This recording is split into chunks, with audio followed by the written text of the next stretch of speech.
Mga kakusinera, bakit hindi mo subukan itong napakasarap na gulay na ito? Alam mo ba kung anong tawag dito? Upo. Upo ito, upo mga mami. Ito yung gulay na mayroong paggalang. Ito ay isa sa mga gulay na hindi masyadong napapansin pero napakasarap nito kapag ginisa mo sa kamatis at atay ng manok. Kaya naman simulan na natin. Igisa mo lang ito sa sibuyas at bawang. Pwede mong lagyan ng konting butter at pwede ding wala. Basta ang mahalaga, magisa ito na mayroong konting mantika.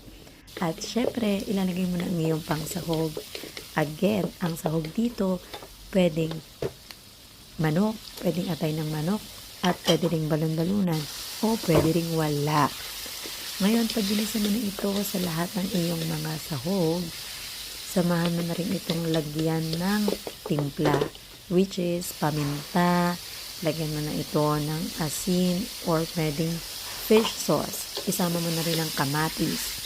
Hayaan mo lang itong magisa at manuot ang lasa sa ating sabaw.